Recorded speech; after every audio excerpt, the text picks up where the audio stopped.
Disclaimer, इस video में पहले ही बता दूं थोड़े कठोर शब्दों का प्रयोग करूंगा, तो उसके लिए पहले ही माफी मांग लेता हूं। लेकिन जरूरी है इस टॉपिक पर इन शब्दों का प्रयोग करना, मुझे जरूरी है, क्योंकि तभी आप लोग समझोगे और तभी इन लोगों को थोड़ा बहुत समझ में शायद आए, वरना ये समझने नहीं वाले। तो let's get start the video. तो मेरे ख्याल से बहुत सारे लोग अग्री करेंगे कि पॉलिटिक्स ने देश की एकदम वाट लगा रखी है, और इसी सिचुएशन के लिए मैंने एक लाइन लिखी थी अपने ह्यूमैनिटी गाने में, तो वो पहले आप ये लाइन सुन लो। राजनीति ने देश में रखाया, करप्शन के दांतों से देश को चबाया। कैसा विकास और कैसी तरक्की, भैया सब है फिजूल, सब है मोह माया।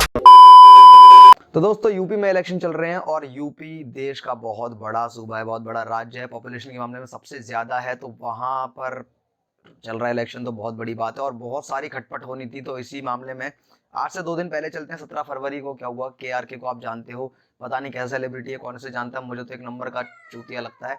बाकी आप लोगों को पता नहीं, कमेंट करके बता देना। तो इसने कमेंट करा कि अगर 10 मार्च को CM योगी अगर जीतते हैं, बीजेपी की गवर्नमेंट आती है, तो मैं इंडिया में कभी वापस नहीं आऊंगा। साथ में लिखता है जय बजरंग बली। वाह, कितना अच्छा स्टेटमेंट था, राइट?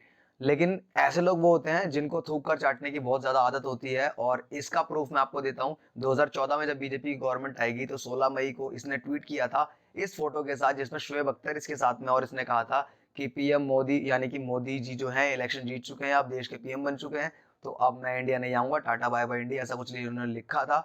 और शोएब अख्तर के साथ फोटो भी डाली थी, शोएब अख्तर जी के साथ मैं देश छोड़ रहा हूँ। तो इस चूतिये को इतना नहीं पता है कि शोएब अख्तर पाकिस्तान का सिटीजन है, वो इंडिया का सिटीजन ही नहीं है, पाकिस्तान का स्टार गेंदबाज रहा है वो। तो इसको इतना भी नहीं पता, लेकिन सब छोड़ रहा है, ठीक है। लेकिन अब वापस कैसे आ गया पता नहीं। तो इससे साबित होता है कि ये लोग थूक कर चाटने वाले हैं। अब दोबारा से इसने ट्वीट किया कि 10 मार्च को अगर योगी की सरकार आ गई तो मैं इंडिया कहीं वापस नहीं आऊंगा। तू आ ना, हमको क्या फर्क पड़ता है। लेकिन अगर बाई चांस इससे प्रॉब्लम मुझे पता है, या प्रॉब्लम यह है कि अगर बाई चांस बाहर कोई देखता है इन ट्वीट्स को, तो उसके लिए क्या जाती है इमेज देश की, क्या बनती है कि ये वहाँ के सेलिब्रिटीज, वहाँ के लोग ऐसी बातें करते हैं कि मैं इंडिया छोड़ के जा रहा हूँ, इंडिया कभी वापस नहीं आऊंगा। तो इंडिया में कुछ ना कुछ गलत तो है। तो तुम हो चूतिए, लेकिन देश को मत बर्बाद करो, देश को मत बदनाम करो, मेरी बस यही बात है। अब बढ़ते हैं दूसरे टॉपिक की तरफ।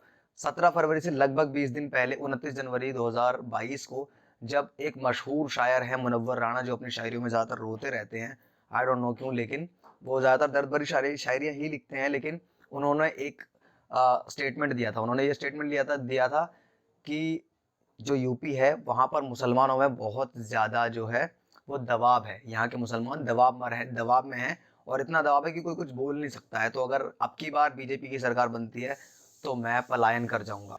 पहले ही बता दूं, मैं कोई बीजेपी के समर्थन में बात नहीं कर रहा, मैं किसी पार्टी के समर्थन में बात नहीं कर रहा। मैं तो सिर्फ अपनी राय रख रहा हूँ कि आप लोगों के इन बयानों से देश की दुर्गति होती है, देश की जो इमेज है वो खराब होती है। और फालतू के बयान है यार, KRK का कोई बयान का मतलब नहीं है। जो दूसरे, जो मुनव्वर राणा की बात बता रहा हूँ, तो ये एक शायर है, मशहूर शायर हैं। तो इन्होंने क्या कहा था 29 जनवरी को, कि अगर 10 मार्च को आती है योगी की सरकार, तो मैं पलायन कर जाऊंगा, देश के मुसलमानों में बहुत डर है।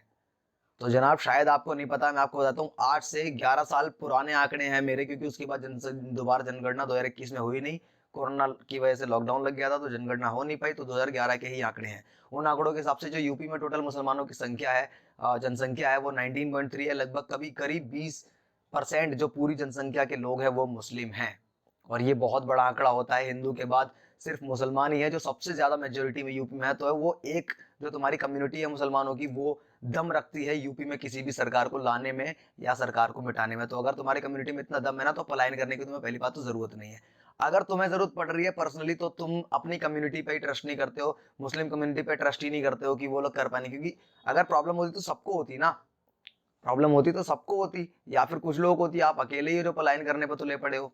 पता नहीं क्या सीन है। इसके अलावा ये तो थी पूरी यूपी की बात। पूरी यूपी में 19.3% जो है टोटल वोटर्स हैं वो मुस्लिम है। 19.3 ये बहुत बड़ी संख्या हो जाती है, और 8 से 11 साल पहले के डाटा, यानी कि अब तक तो और ज्यादा ये आंकड़े जो है बढ़ चुके हैं। लेकिन कुछ मेजर डिस्ट्रिक्ट हैं जहां पर मुसलमानों की संख्या लगभग आधी के आसपास है। तो वहां तो आप पूछो ही मत। जैसे कि रामपुर में 50%, मुरादाबाद में 47%, बिजनौर में 43%, सहारनपुर में 42%, मुजफ्फरनगर में 41%, अमरोहा में 40%, बलरामपुर में 37%, बरेली में 34%, मेरठ में 34% और बहराइच में 33%। तो ये डाटा 2011 के हैं। तो 2011 से अब तक 11 साल बीत चुकी हैं, और ये जनसंख्या आपको पता है कितनी स्पीड से बढ़ती है। तो अभी तक बहुत ज्यादा हो चुकी है। और इस कंडीशन में अगर आप ये बोलते हो ना कि मुसलमानों में डर है और ये है, तो आप सरासर झूठ बोलते हो। क्योंकि अगर डर होता ना, तो ये जो 20% पॉपुलेशन है ना, जो अब तक काफी ज्यादा बढ़ चुकी थी, तो ये एक साथ उठ के आती और इस आवाज को कोई दबा नहीं पाता, समझे। अगर यूपी की सबसे लार्जेस्ट कम्युनिटी उठ के आ गई ना कि उनको प्रॉब्लम है, तो कोई भी सरकार उनको रोक नहीं सकती, अगर प्रॉब्लम होती तो। लेकिन प्रॉब्लम नहीं है तो ऐसा कुछ हो नहीं रहा, आप अकेले चिल्ला रहे हो और सब इमेज खराब कर रहे हो। तो दिस इज माई प्रॉब्लम कि ऐसे मत करो यार, आप अपने उसके लिए मतलब अपनी कम्युनिटी को उकसाओ मत या कुछ भी मत करो। इलेक्शन है, शांति से हो जाने दो। मुझे पता है इलेक्शन में बहुत सारी चीजें होती है, लेकिन प्लीज यार शांति से हो जाने दो। अभी देखते हैं क्या रिजल्ट आता है। किसी भी सरकार आए, जनता की चुनी सरकार आए, क्योंकि वोट आप लोग दे रहे हो, आप लोग दे चुके हो वोट, तो उसी से सरकार आएगी। लेकिन ये चीज प्लीज मत करो। आपको अगर इस वीडियो पे कुछ भी कमेंट करना हो, मेरी बात अच्छी लगी हो या मेरी बात बुरी लगी हो, तो प्लीज कोई बात नहीं, कमेंट कर देना नीचे। और मैं ऐसे ही निष्पक्ष बातें करता हूँ। और चैनल को सब्सक्राइब करे बिना मत जाना। वीडियो अच्छी लगी हो तो लाइक कर देना, और कमेंट आपको बहुत जरूरी है, क्या सोचते हो उस मामले में वो जरूर करके दिखाना। तो दोस्तों मिलते हैं अगली वीडियो में। This is Vikas Baghel signing off this video. जय हिंद, जय भारत।